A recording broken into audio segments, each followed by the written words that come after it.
the interconnectedness of in-group favoritism with out-group discrimination, so that those things have like an inverse relationship to one another, that the more we favor our in-group, the higher we are likely to not only discriminate against the out-group, but just sort of rely on stereotypes and a warped notion.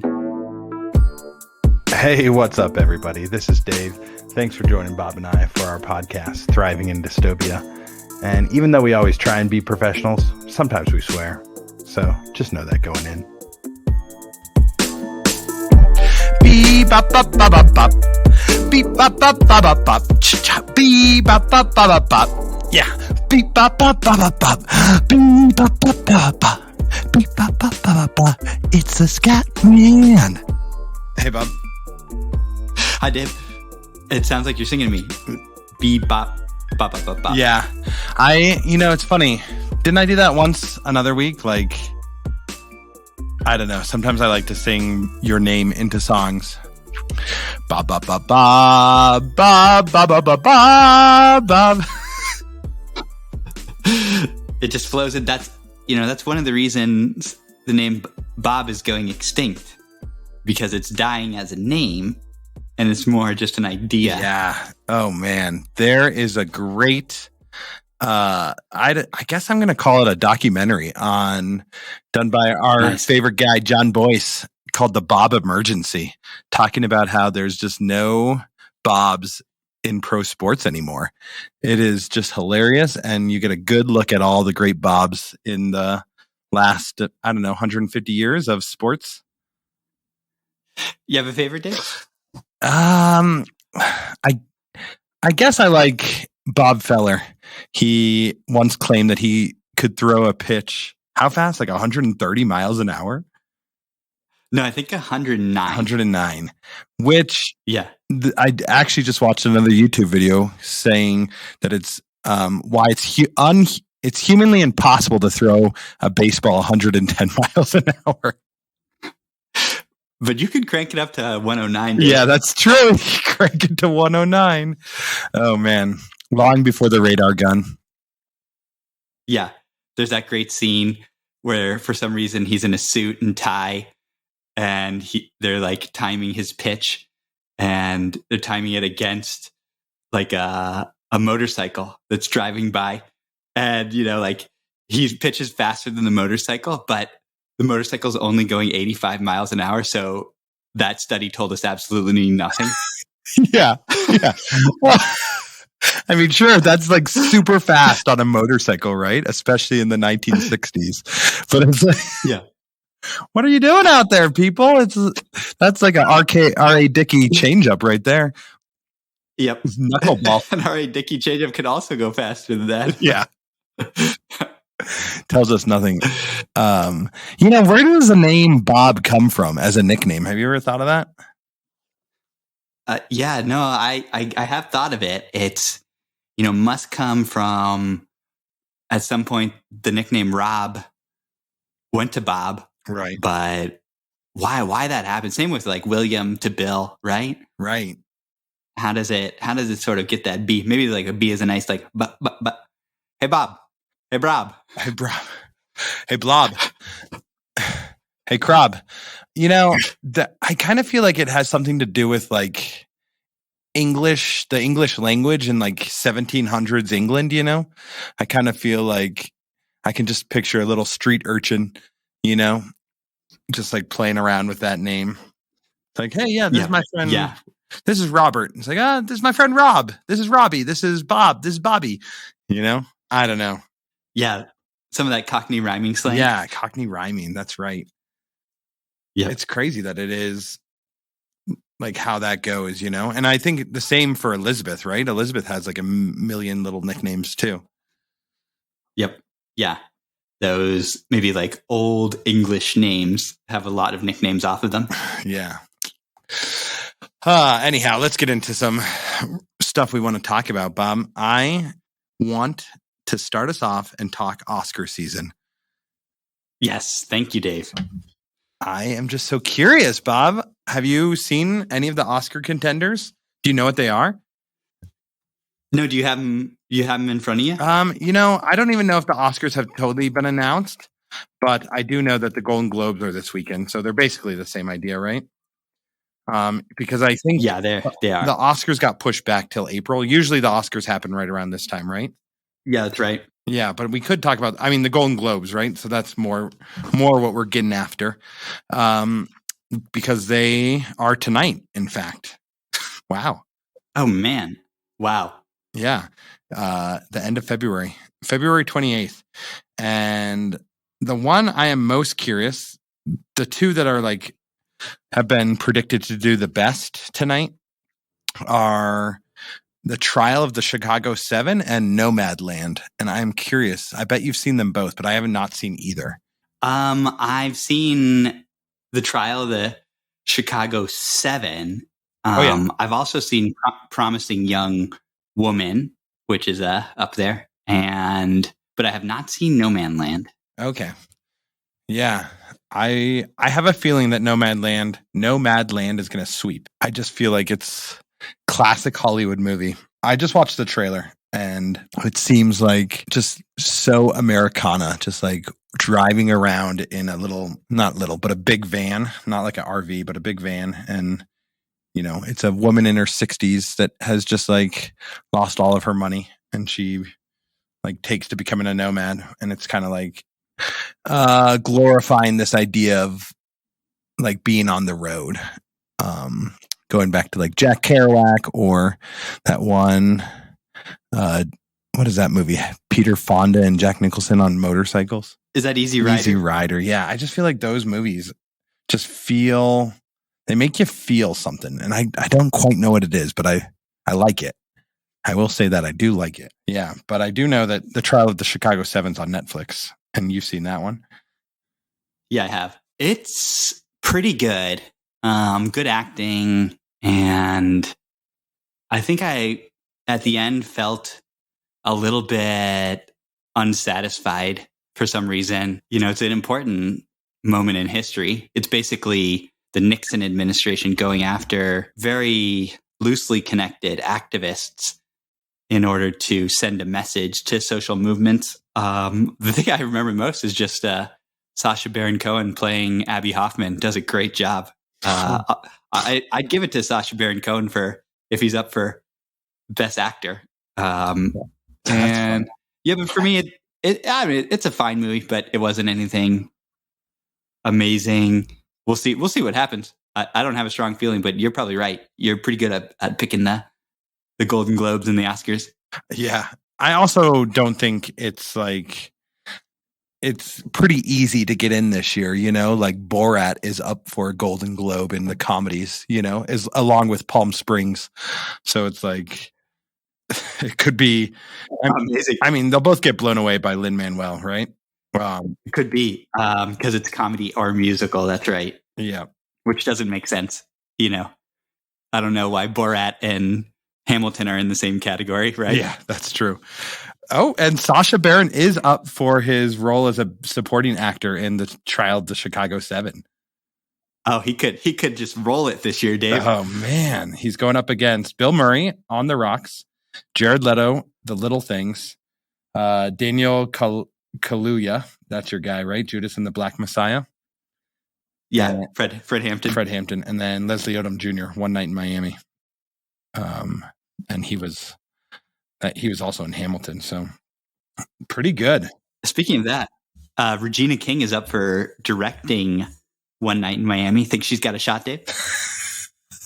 How do I even know Regina King? Oh, yeah, she is my Watchmen woman, right? Yep. That's right. She's the lead in Watchmen. Yeah. Yes. Yeah, she not only does she have a shot, Bob, she's got it. It's in the bag. They're calling it. Putting you down for this. Let's see if you can have a clean sweep of misses. Yeah. No, just kidding. Yeah. I support you. Good. No, that will probably go to, what's her name? Chloe Zhao for Nomadland. People think that she really nailed it. Yeah, they do, don't they? Yeah. I see Eugene Levy is in Best Actor for a Comedy Series. Curious if his son is also up. Do you know that his son plays his son in Schitt's Creek? Schitt's Creek. Yeah, I do. I don't know if I've told you this, but I got really into Schitt's Creek this year. That's right. Yeah, there's no L. Sorry, I don't mean to blow you up in front of your viewing audience, Bob. Yeah, I love that show, and I do love Dan Levy. He is awesome. He is like the heart of that show. Yeah, so good. The Levy to Levy connection is just that's a powerhouse. Yeah, and his sister it plays the waitress Twyla on that show too. Nice. Levy to Levy to Levy. Yeah. Good, Bob. I forgot that the Golden Globes also deals with what's it called? TV shows, huh? They do. I think there's a podcast category in the Globes as well. No. I think we might be updated. Is that true? No, that's just a bridge too far. Yeah. Well, no, that there is podcast, but yeah, you're right. I mean, I know we're up for it. I just didn't know that there was actually a category. That's Dave. Did you know we got nominated for the potties this year? It's got to be called the potties, right? It's got to be the potties. If that doesn't exist, then we could be on the executive committee of the potties. Yeah, I would love to organize a potty award.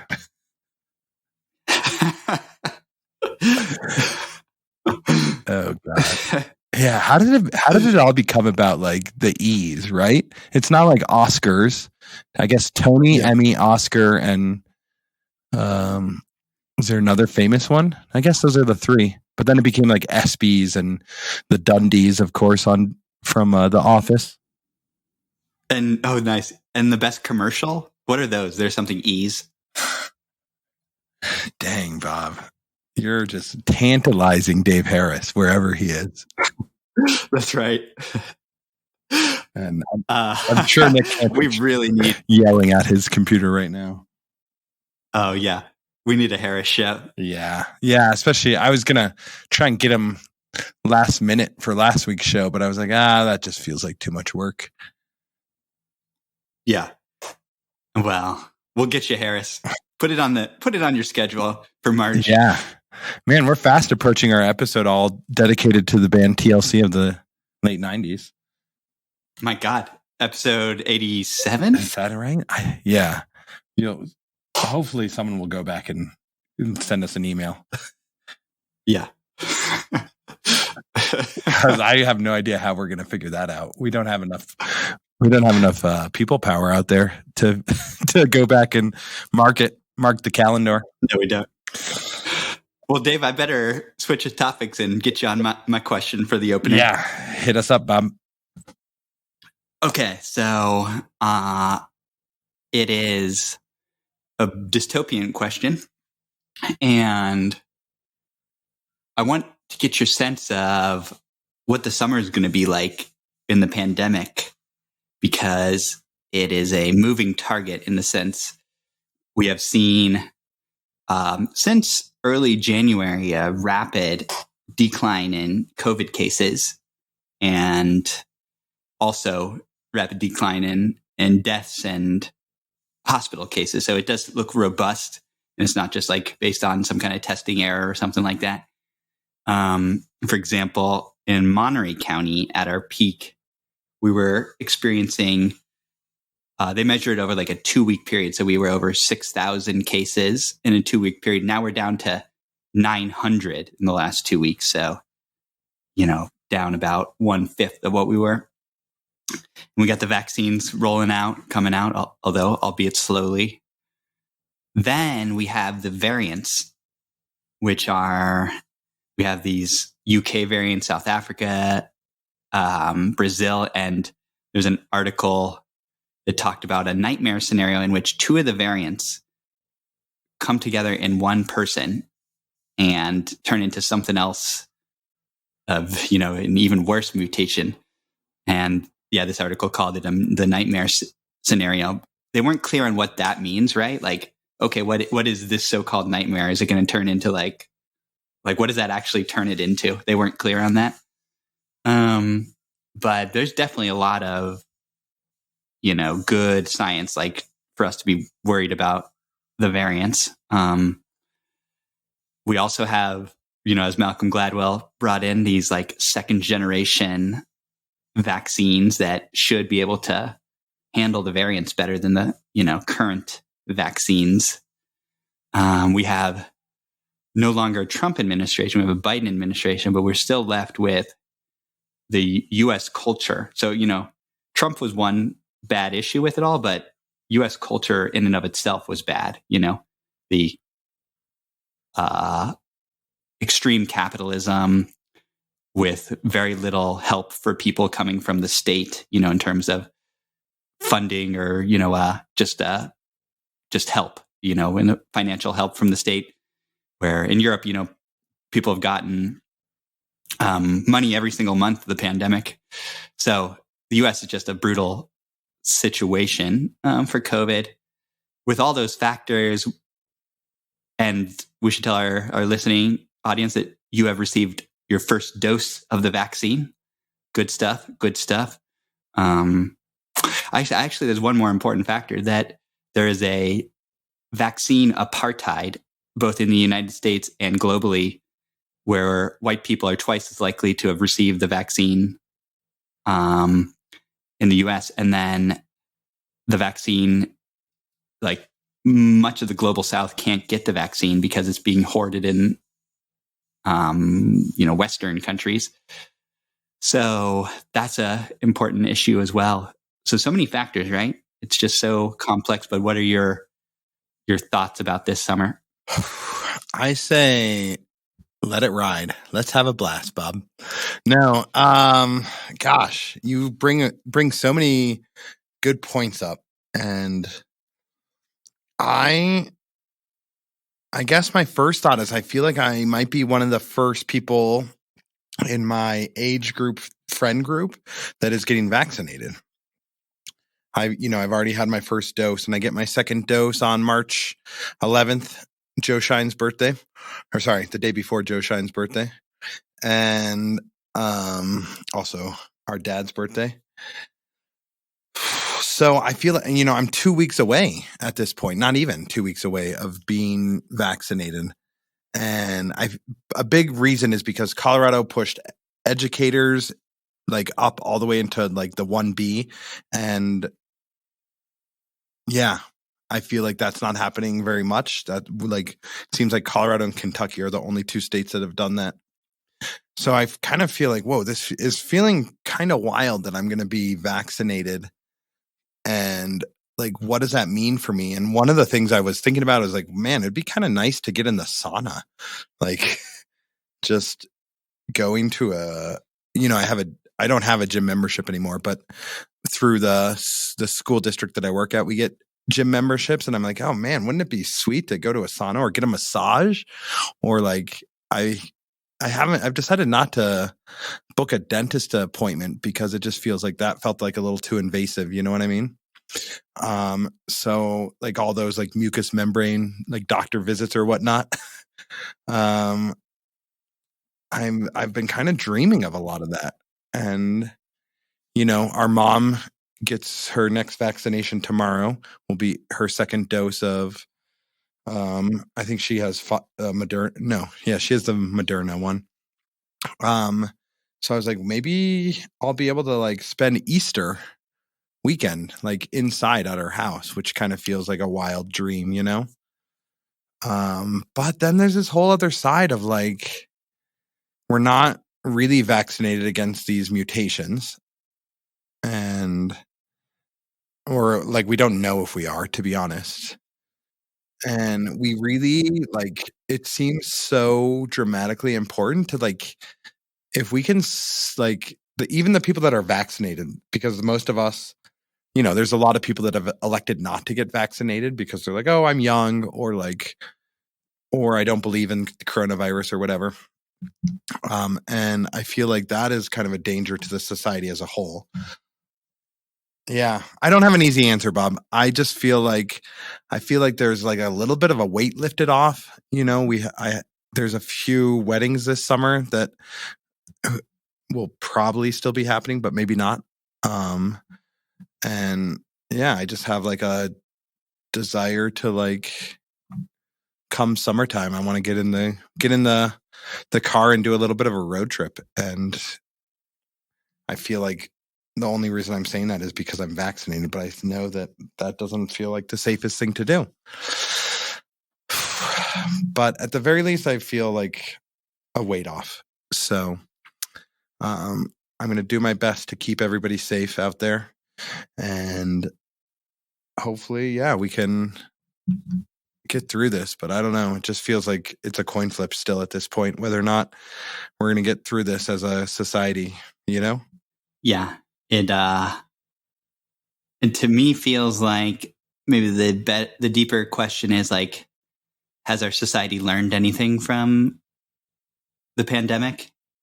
And it seems like certainly individual people have learned stuff, you know. For example, I feel like I've learned a lot, but I do not feel like our society has learned anything. Our society, I don't think, has taken a step forward or evolved. More like part of a society maybe took a step forward, and the other side of the society took a step backwards. So it only is like a more tense overall situation. Which brings us to a depressing sort of note. I mean, this is not the high note of Sacha Baron Cohen, Dave. We could go for a Borat moment right about now. Yeah. At least a quick fart joke or something like that, you know? Yeah. Man, I don't know. But I guess a hopeful moment is like my students have been awesome on this, and like they're so with it and thinking deeply. My community psychology class is doing great work, and I'm very proud of them. And so the hope is in the younger generation, no doubt. And it's in learning from the older generation too. I was thinking to myself today, like, my God, like poor seniors, the psychology of living through the pandemic as a senior is just seems really awful, and challenging is what I mean. Your vulnerability is higher, and you're probably seeing many of your colleagues and friends pass, you might be in a nursing home. And so my heart goes out to seniors throughout this whole thing. And people like our mom has been great in terms of, I feel like mom's done a great job surviving and thriving in the dystopia. Got to get that lady on this show again. Maybe bring in Dave Harris, Helen Maisler, just the two of them hosting a podcast at some point. Get us out of here. Man, who knows? Who knows what they would talk about? Something good, though. Yeah. Oh, I think they have a lot to talk about in the world of the Golden Globes. We know Mom's going to watch tonight. We know that. Yeah. Oh, I mean, how can you pass up Tina Fey, you know? Well, it's good to think about, Bob. I feel like there's a piece of me that just wants to like party like it's, 2019. But I think the more realistic piece of me is like, yeah, I just don't think we're there yet. Well, let's get into the pasta and salad part of the show. Ooh, little Italian course tonight, huh? Yeah. Yes, exactly.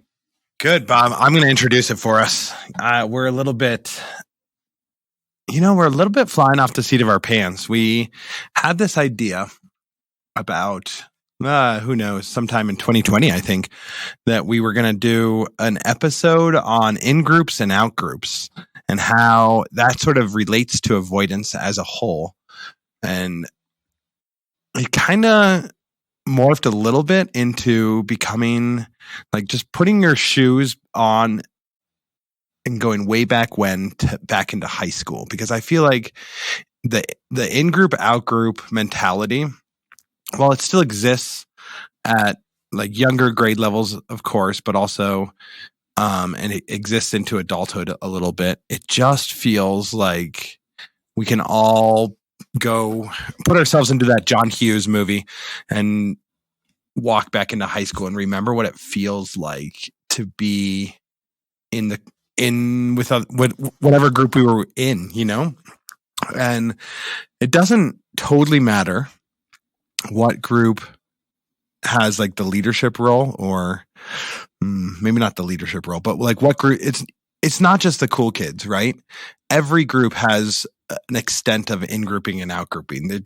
Like at least in Fairview High School, the school that we both went to, it feels to me that we know that no matter what group you were a part of, there was some of this going on. So I don't know. Do you want to describe from the social psychology standpoint? I know everybody has a pretty good working understanding of this, but maybe you want to give us a little bit of a lowdown, and then we can talk about like some of our experiences.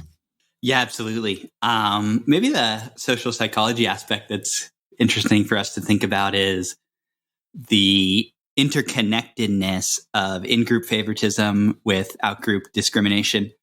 So that those things have like an inverse relationship to one another, that the more we favor our in-group, the higher we are likely to not only discriminate against the out-group, but just sort of rely on stereotypes and a warped notion, like dominant narratives of the out-group, and not see them with complexity and multicolors for like who they might actually really be. And so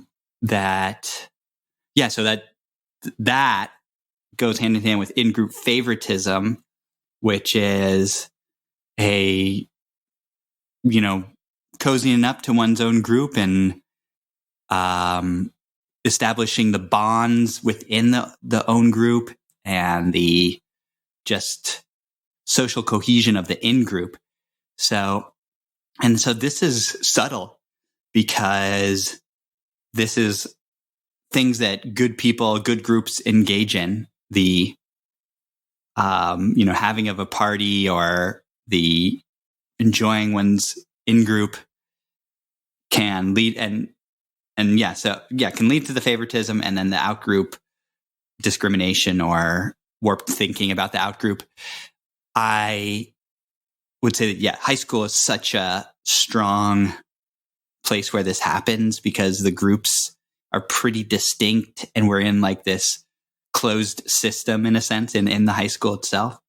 And there's all these ideas already in our culture that start to group us. We start thinking of ourselves as the nerds or the jocks or the theater kids, or, just all these things that high schoolers are already thinking of having to contend with, at least contend with the groupings. So that even like the good stuff of high school, or like, having great moments with our friends, having an article written about us in the Royal Banner about skateboarding, that's a nice moment, but I guess that fosters this in-group favoritism, out-group warped thinking. So the best, the great example of this is the creation of Rattlesnake, and just curious to explore that with you, Dave. The ways in which Rattlesnake has been a positive group, and how Rattlesnake has thought about. I think actually Rattlesnake has already been conscious of trying to not engage in this, but probably does it anyways, right? Because these are strong forces. So pass it back to you, Dave, and what kind of thoughts you have on that, and maybe describe what Rattlesnake is for the listeners. I'm pretty sure the whole world knows what Rattlesnake is at this point, right? No, just kidding. I guess I don't know exactly where to begin, but I feel like my group of friends in high school was like so clicked up. I don't know if that's an expression, but it kind of feels like a Tom Wolfe expression. We were just like very in-grouped more. And it's like more so than I feel like any group at my high school. Like we were and a lot of it came with this like we came up with a nickname for our group, which was Rattlesnake. And it had to do with a sports name. Like our intramural basketball team was named Rattlesnake, and then volleyball team as well. So in and of itself, it was exclusionary based on who was on the team, right? And we kind of like took that to the nth degree. Much in the same way of like, you could imagine the Heathers being sort of similar to this, right? Like we are Rattlesnake, and that means that you are not part of us, right? And we use this in a lot of different ways, but we had a lot of people that we didn't really want to hang out with too much. And yeah, we pushed them out of our group, like consciously, in a way, when rather than like being like, it just like was very clear that like, hey, this is what we want. We want to be this like very exclusive group. And then it became like kind of like, what are these kids doing? Because we definitely weren't the cool kids, but like we were like posturing that we were so exclusive that like it kind of became like, whoa, maybe I want to be a part of that group. But like at that point, it was like closed off, and like it almost, I don't know, it had some really interesting long-term effects where I feel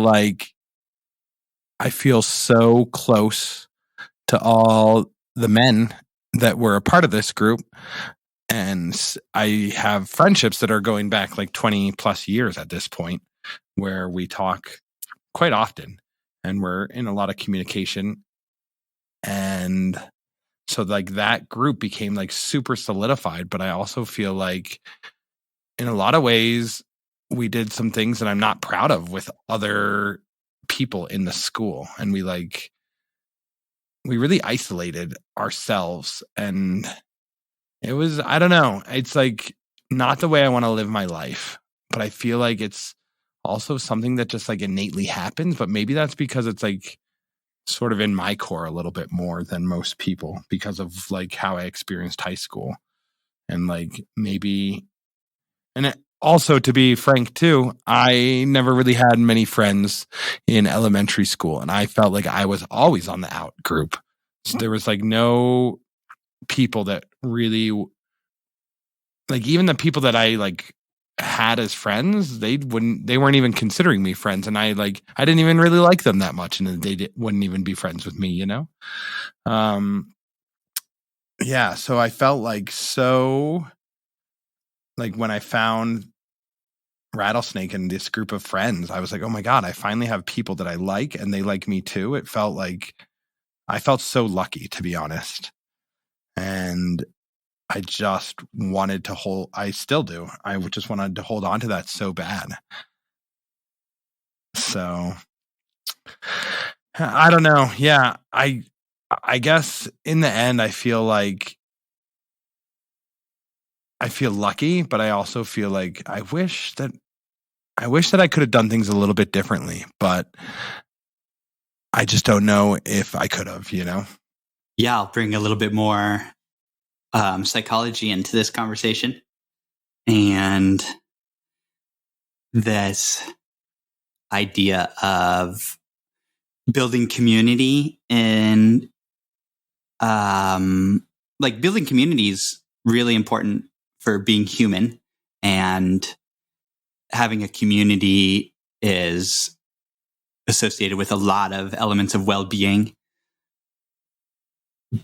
To build a community requires building social bonds, the bonds between individuals. And so that allows for us to understand your situation, where the creation of Rattlesnake is very natural from this idea of building a community and building social bonds together.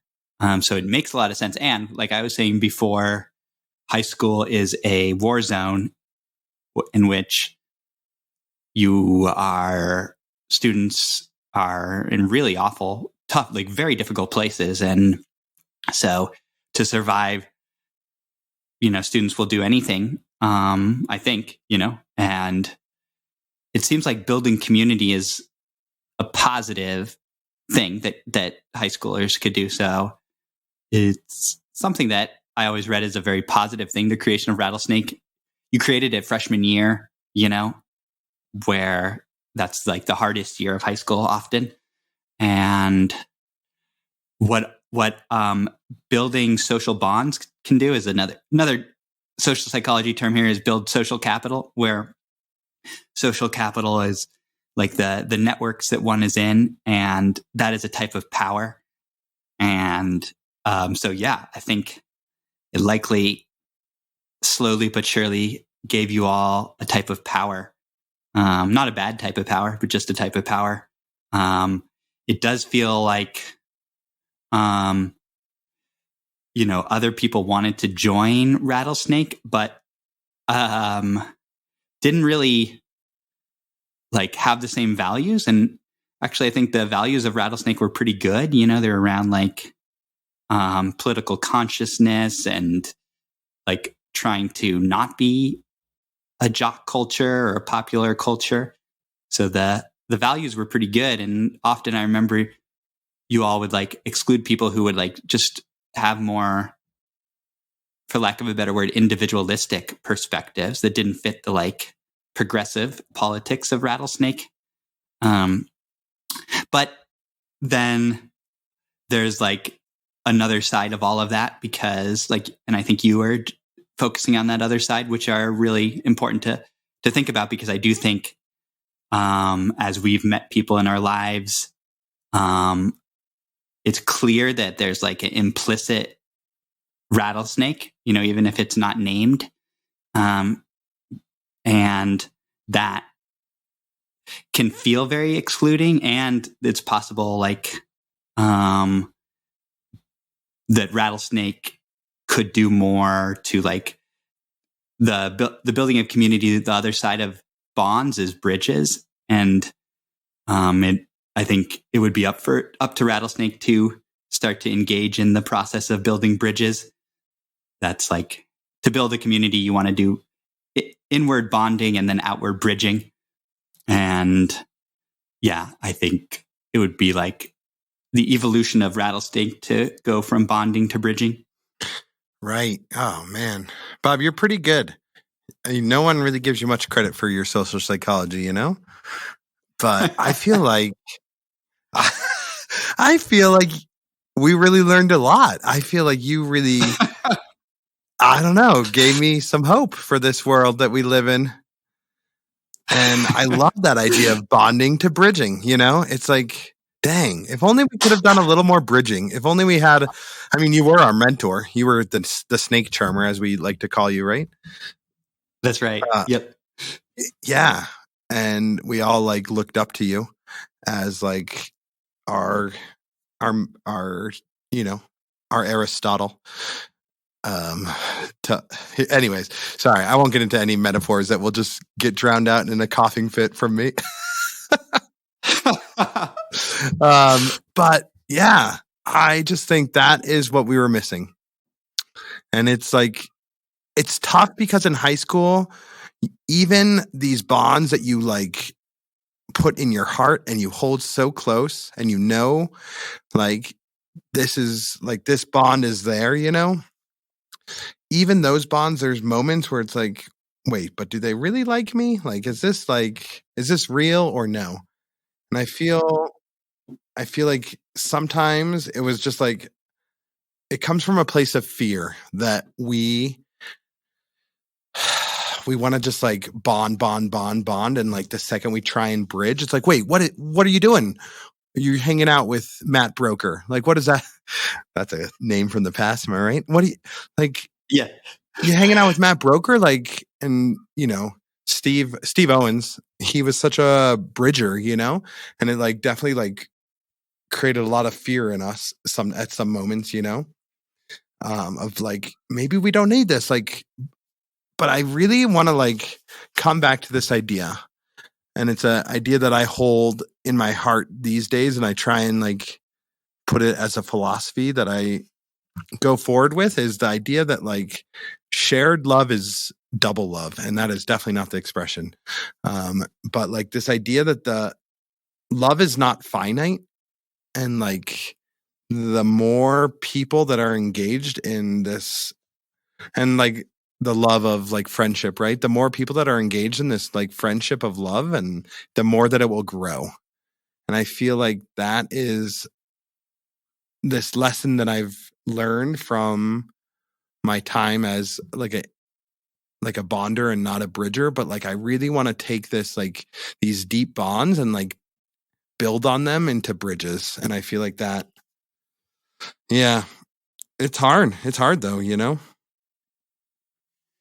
Yeah, it is. It's like, I think certainly like teenagers and then people in their 20s, like the how to bridge feels very hard. Like how to, it takes a sort of place where you've evolved as a person and can do that work, because it's complex and scary work. Like,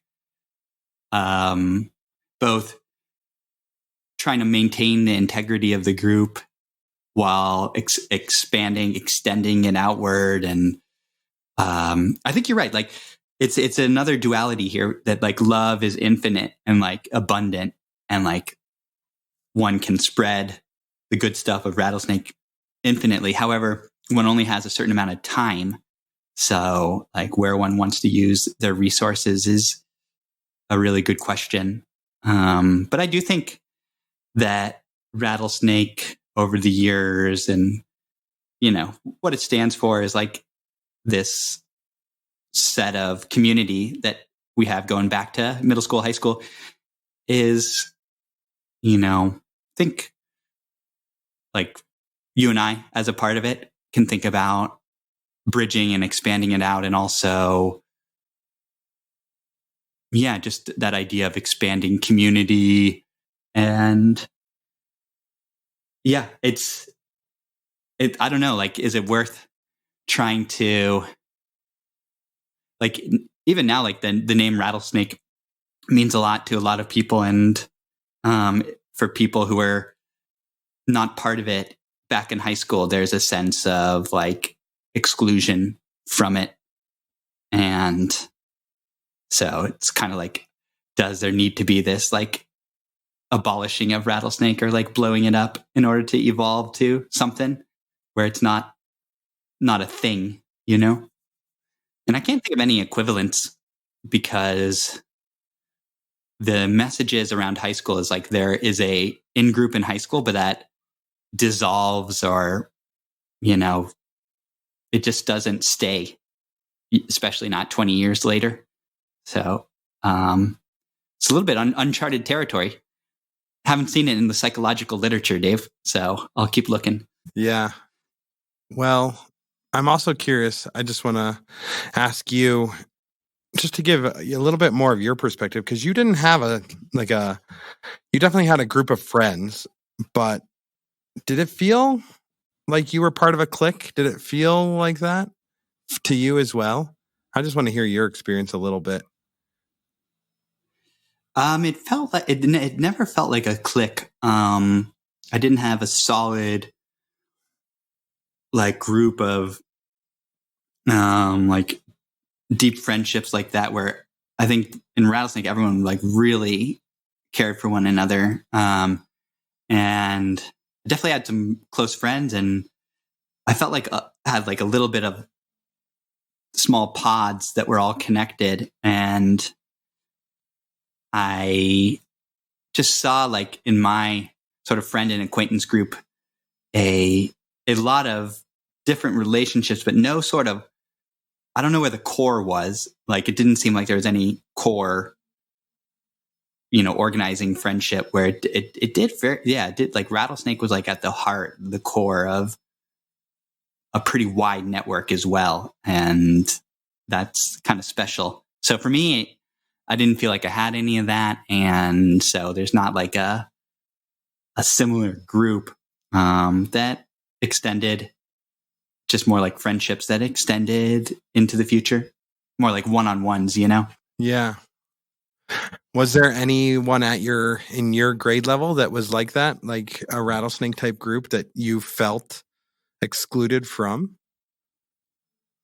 Or was it kind of unique to our grade level a little bit more? Yeah, I felt like I never really, until the very end of high school, like I always played soccer, but like the popular soccer kids didn't really invite me to their get-togethers and whatnot until the very end of high school. And so I guess I was probably excluded from that just like by not being included.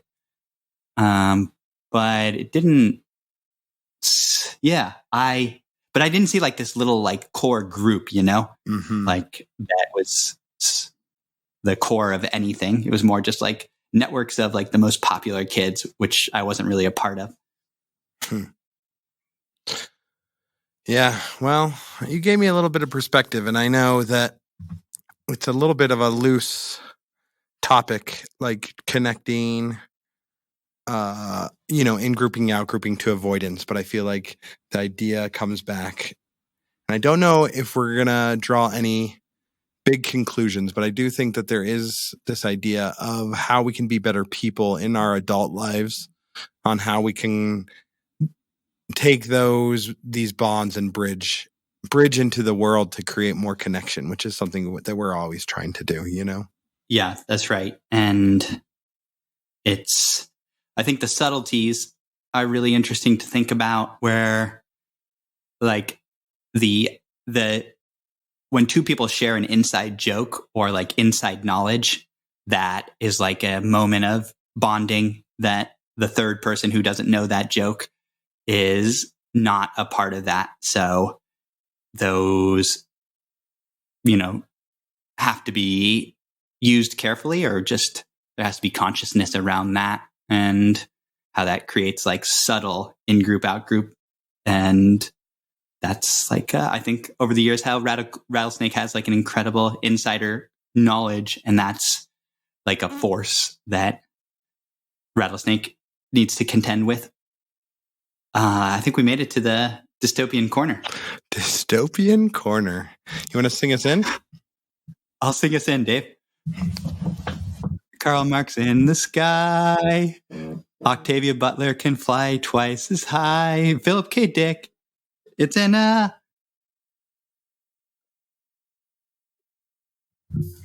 Pretty good, Bob.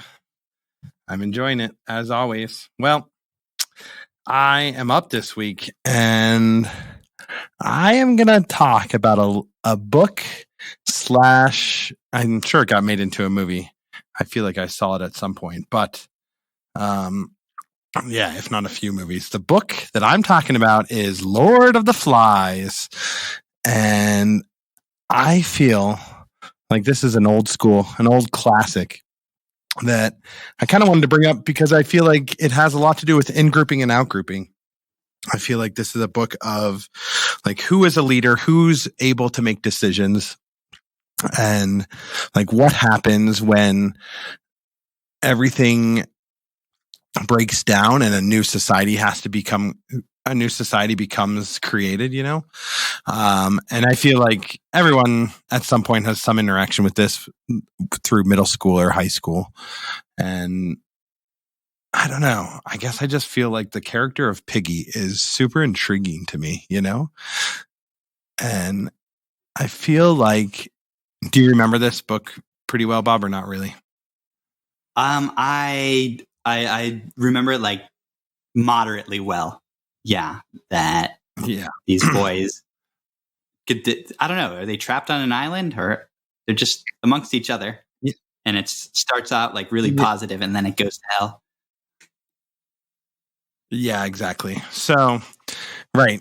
There's like a plane crash on an island, and all the adults die, like the pilot, and I guess I'm assuming that there must have been a teacher of some kind there, but maybe not. And they, the two kids that kind of like take over are like Ralph is the main character, I believe. And then Piggy is his like number 2 man. And, Ralph becomes like this great leader, and it starts off really well, but in the end he becomes like a dictator and corrupted by the power. And, there's this like scene where they end up like killing Piggy and eating him because he is like trying to call Ralph out on his bullshit and saying like, hey man, like we are like, you cannot do what you're doing, and you're like, you've gone too far, and you're like not doing right by us. And then, he ends up speaking back to power, and they end up killing him, and innocence is over, and Piggy dies. I just feel like, boy, it's a good little novel. It's pretty simplistic in a lot of ways. And yeah, I just think it's I would love to read it again or come after it again. I like that Dystopian Corner gets to bring up these novels and bring us back to a different time. The whole idea is that most of these books and TV shows are ones that it's not necessarily like new information. It's just like, let's think about these again and try and like bring them up. Yeah. So that's about all I wanted to share on that. With the Golden Globes in mind and just the world of movies and whatnot, who would be a modern actor to play Piggy, Dave? Boy, I mean, I guess I feel like, in Stand By Me, it was a young Jerry O'Connell, right? Playing a similar character to Piggy. And, now moving, like fast forwarding into like the here and now, we have the TV show Stranger Things, and the Piggy character is definitely encapsulated by Dustin. Oh yeah, right. But gosh, I would love to see a young Seth Rogen playing Piggy.